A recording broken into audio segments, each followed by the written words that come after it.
difficile de se présenter soi-même parce que on ne se connaît jamais bien. On ne peut pas être à l'étage et puis se voir dans la rue en train de marcher.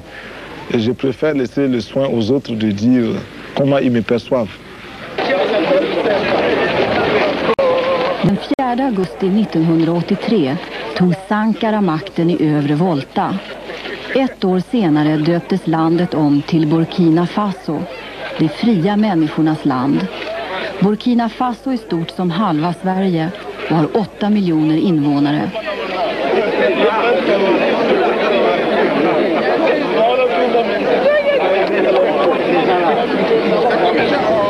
Qu'est-ce que la démocratie pour vous? Je crois au peuple. Le peuple, je crois comme une force, comme une puissance. Celui qui sait parler au peuple, celui qui sait avoir la confiance du peuple, peut tout réussir. Mais celui... parler? Non, parler au cœur du peuple. Faire sentir ses idées au peuple. Pas... Comment vous leur faites sentir? Ben, je crois que pour bien parler au peuple, il faut parler des questions qui concernent le peuple. Ben, si nous parlons de la guerre des étoiles, le peuple ne sent pas la guerre des étoiles. Il ne sait pas ce que c'est. Il a d'autres préoccupations. Il veut manger, il veut un logement, il veut du travail, il veut de la santé, il veut l'éducation, il veut des routes. Ça, le peuple le comprend. Et quand vous parlez de cette façon-là, si vous êtes sincère et si vous proposez des solutions, alors là, le peuple vous écoute pour appliquer vos solutions ou pour proposer d'autres solutions.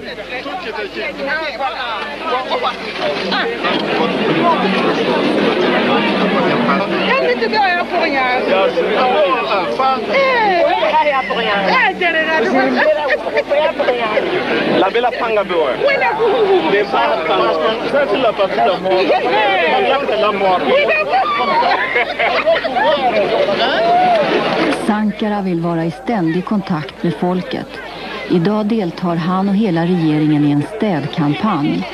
De rensar diken innan regnperioden kommer. Votre budget national est de 80 milliards et le déficit cette année est de 12 milliards. Votre pays a aussi une grande dette à payer.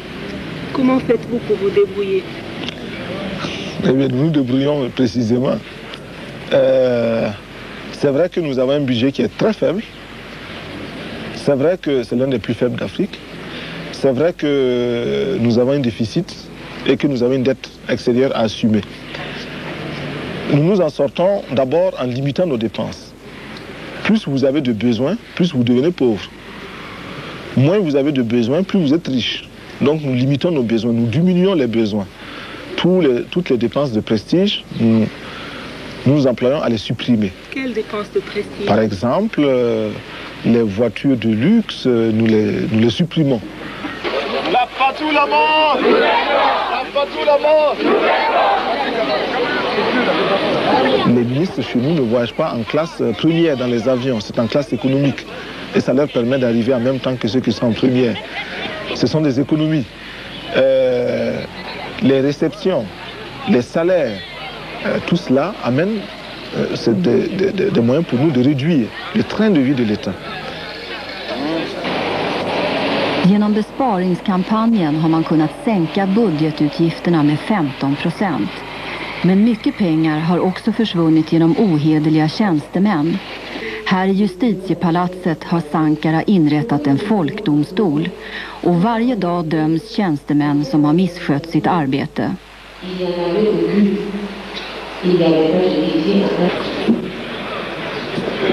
Merci, camarade président, camarade juge. J'ai pris service à la régie X9 le 29 1084 et officiellement le 30 1084. Idag är det transportbolaget som står inför rätta. De misstänks ha förskingrat 130 000 kronor. De åtalade förhörs öppet. Alla kan lyssna på dem i radio eller läsa om dem i tidningarna.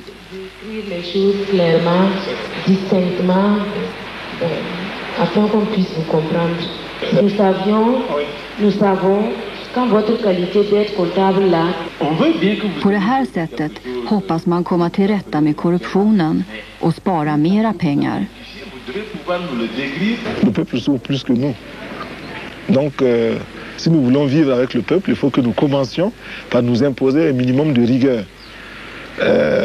Ne pas croire que la vie est facile. Elle est facile pour nous parce que nous sommes des fonctionnaires, parce que nous avons des salaires, parce que nous avons des postes élevés. Mais malgré tout, nous devons faire un effort pour regarder derrière nous comment vivent les autres. Et cela implique nécessairement de la rigueur. Quand il n'y a plus de rigueur entre nous, tout homme a des défauts, des vices qui remontent en surface progressivement. Il est plus facile de laisser ces vices s'exprimer, la paresse, la saleté, le vol, le mensonge. Tout cela est facile pour s'exprimer chez l'homme, plutôt que la vertu et le dévouement pour les causes des autres. Donc nous devons faire des exercices. Et nous faisons le sport, c'est aussi pour nous discipliner. En faisant le sport, progressivement, on acquiert une certaine discipline physique, la résistance, mais intellectuelle, mentale, psychologique également.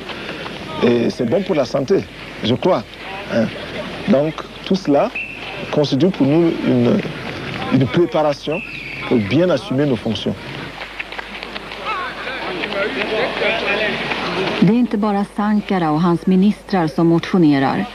2 gånger i veckan är alla tjänstemän utkommenderade för att sporta sista timmen innan de går hem.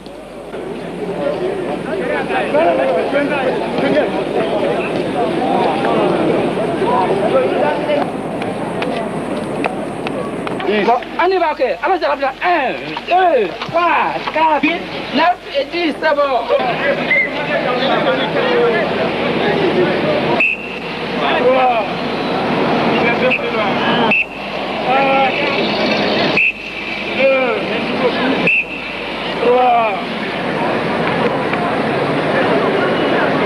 Qu'est-ce que vous leur faites d'autre?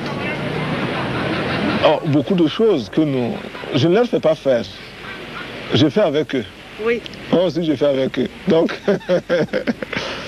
nous apprenons, mais nous imposons, par exemple, d'aller obligatoirement en campagne pour rencontrer les paysans. Dans notre pays, le gouvernement était à Ouagadougou. Les ministres allaient en France, à Paris, ou bien de temps en temps à New York. Voilà. C'était la direction de voyage des ministres. Maintenant, nous demandons à chacun d'aller rencontrer les paysans en campagne, vivre avec eux. Ça, c'est très fatigant, c'est très difficile. Nous essayons de comprendre leurs conditions. Mais également, nous savons que nous avons des faiblesses, nous avons des limites, des carences, et nous essayons de nous former. Par exemple, nous allons à l'école, nous apprenons l'anglais, nous apprenons l'informatique. På många av Ouagadougous bakgårdar brygger kvinnorna det traditionella ölet.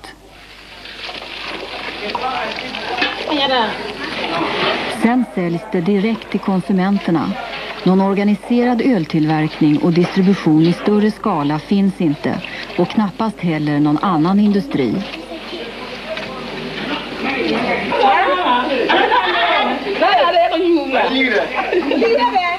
Men hantverkare har funnits länge. Här gjuter man aluminiumgrytor på gammalt vis.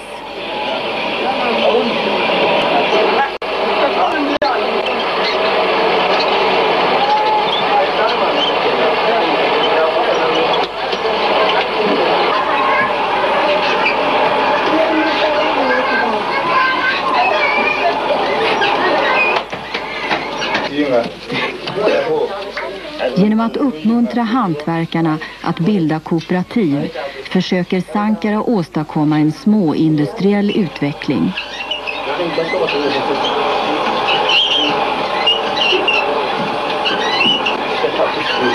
Nous sommes dans un petit pays assez pauvre et nous dépensons chaque année beaucoup d'argent pour importer des articles divers de l'étranger. Cela nous coûte excessivement cher. nous apparaît comme une contradiction le fait d'importer ces articles qui coûtent très cher et d'entretenir chez nous le chômage. Et c'est pourquoi nous essayons d'organiser le Seferglantier pour les amener à connaître un emploi, un métier qu'ils possèdent bien. Et ainsi, ils produiront des ustensiles, des articles qu'ils pourront vendre et qui pourront leur procurer des revenus substantiels.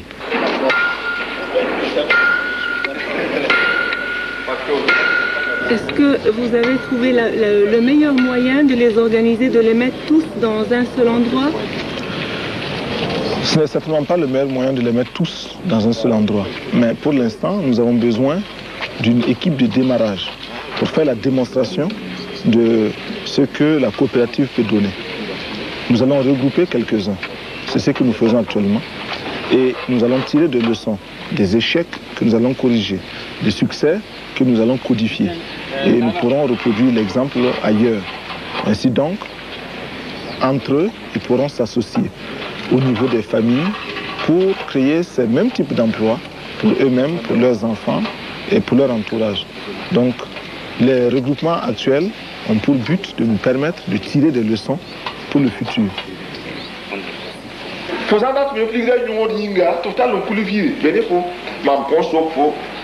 La ligue da tona ngoro ligue da jiwa yo da ngoro ga be bala to nze ya se bala chance ze mobile là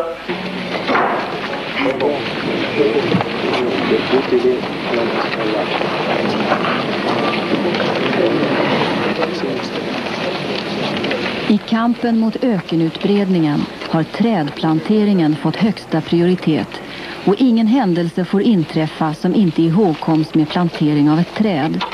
Det kan vara ett barns födelse, ett bröllop eller en begravning eller som nu, en intervju för Sveriges Television. L'eau est un de nos grands soucis. Il n'y a pas de développement sans eau. Il nous faut de l'eau. Et il faut faire des puits, des forages, des barrages. Nous avons organisé le peuple pour faire beaucoup de barrages, de petits barrages, tout petits. Nous n'avons pas les moyens, donc c'est sur la tête qu'il faut porter les cailloux, marcher sur des longues distances pour aller construire les petits barrages. C'est ce que nous faisons.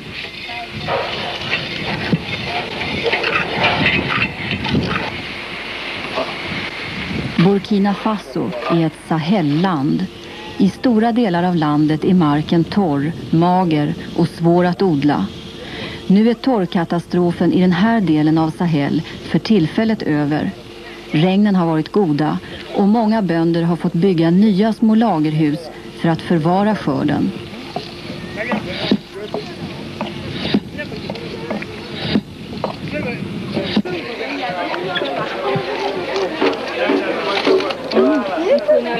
Men katastrofen kan slå till igen och då har landet fortfarande inga resurser att besegra den. Pour l'alimentation, nous organisons le paysan pour produire beaucoup. Mais il ne suffit pas de produire, nous organisons également les Burkinabés pour consommer, pour avoir une alimentation saine, riche, variée. Parce que chez nous, il y a les deux problèmes, la quantité et la qualité. La quantité n'y est pas, nous n'avons pas beaucoup à manger. Il y a des régions dans lesquelles on ne mange qu'une fois par jour. Chez vous, on mange je ne sais pas combien de fois. Plus de 3 fois, si vous ajoutez, vous mangez plus de 3 fois par jour. Ah oui, c'est trop. C'est trop. C'est pourquoi d'ailleurs, vous, les femmes se pèsent pour voir si elles ont pris du poids. Chez nous, parce qu'elles veulent maigrir chez vous. Hein? Vous étudiez beaucoup pour maigrir, vous achetez des repas spéciaux pour ne pas prendre des calories, etc. Et nous, nous cherchons des repas pour prendre des calories. On n'a pas la même préoccupation, vous voyez. Et la balance, le pèse-personne n'a pas la même vocation chez vous que chez nous. Nous, on veut du poids et vous voulez perdre du poids.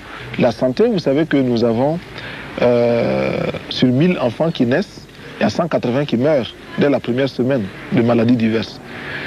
Sur 20 millions d'enfants en Afrique, il y a 4 millions qui meurent.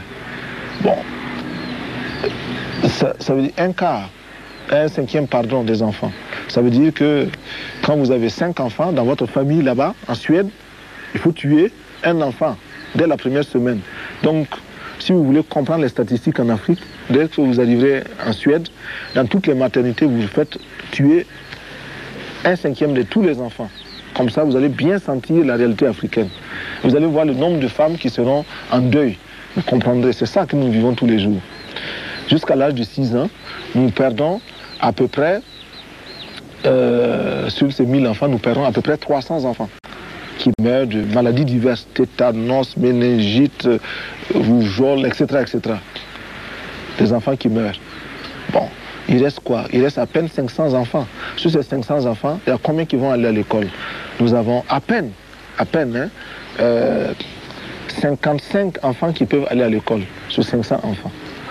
Alors vous vous rendez compte, c'est un problème qu'il faut résoudre, un problème très sérieux. Nous avons pu pousser ce chiffre-là à 22%, ce qui fait que sur 500 enfants, il y a quand même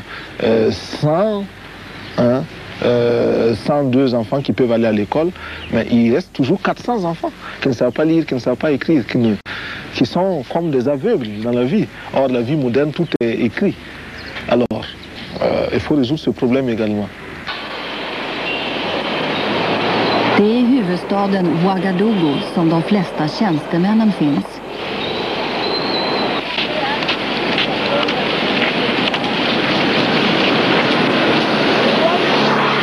Deras löner tar 60% av statsbudgeten. Landet har små resurser och är bland de 9 fattigaste i världen. De enda exportvarorna, kött och bomull, ger små inkomster. Och varje år kring oktober månad brukar statskassan vara tom.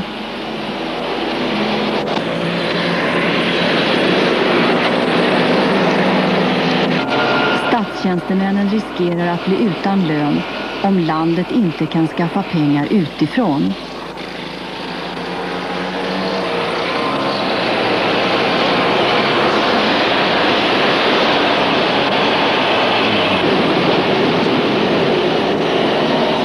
Hittills har Sankara fått hjälp av Frankrike och Algeriet, men nu vill bland annat Frankrike tvinga honom att söka hjälp från IMF, den internationella valutafonden, något som han vägrar att göra.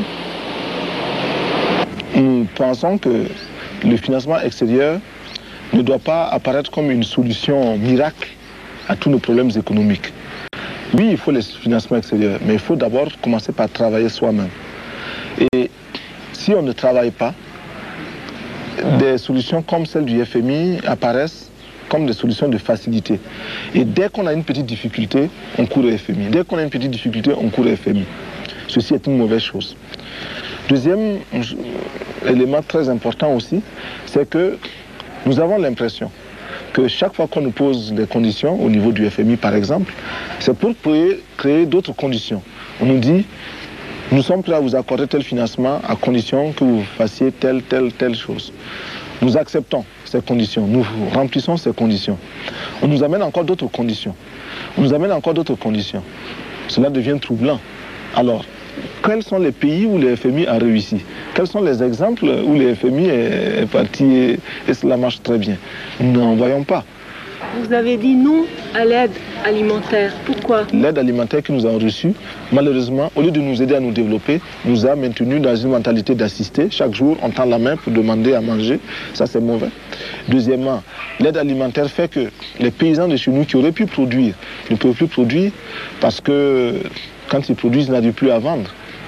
C'est les surplus des paysans des autres pays qu'on nous amène ici.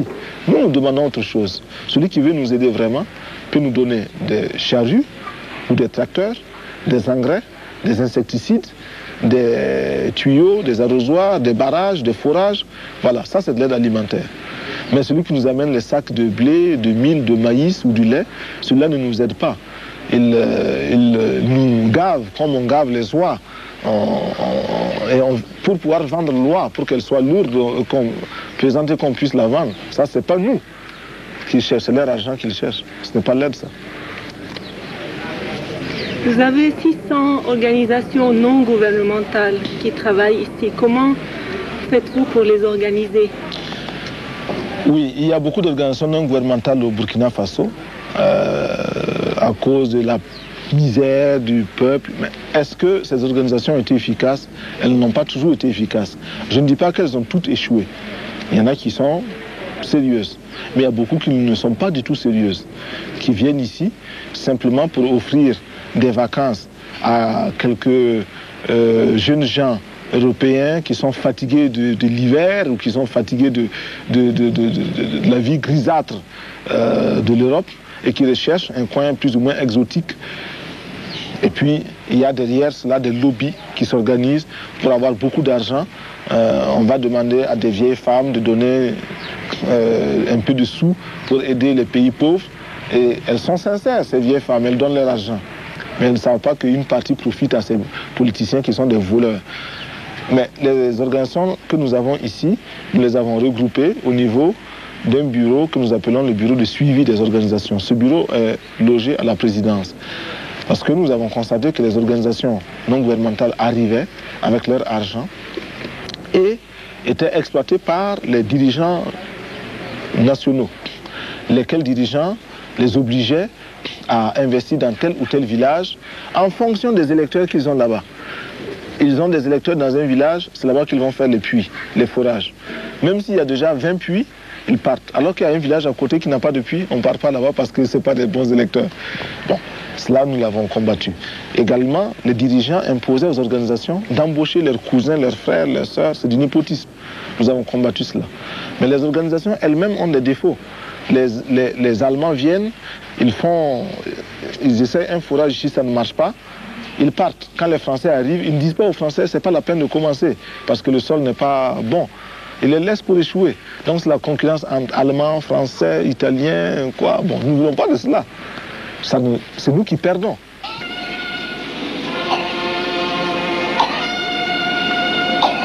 Partez! Oh! Posez! Oh! Sankaras nya idéer oroar grannländerna och Västafrikas konservativa stater försöker isolera Burkina Faso.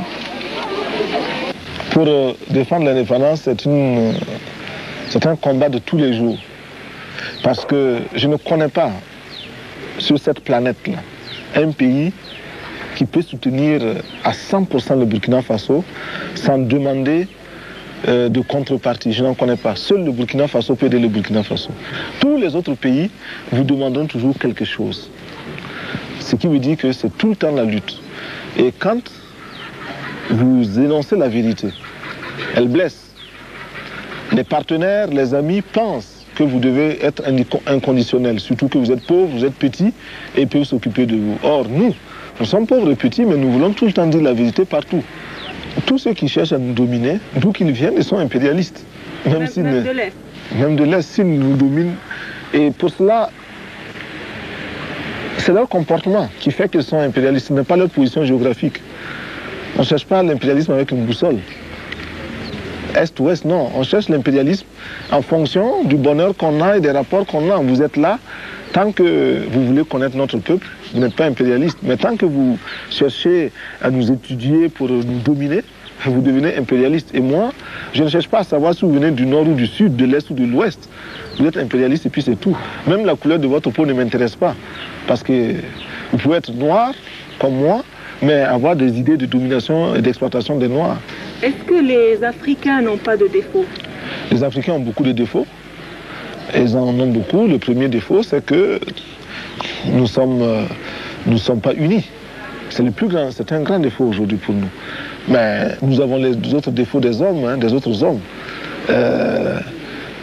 Il y a des paresseux chez nous, il y a des voleurs, mais je crois qu'il y en a chez vous aussi, on voit dans les journaux chaque fois.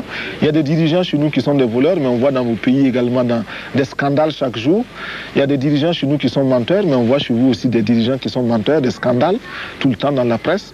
Donc nous avons les défauts des hommes.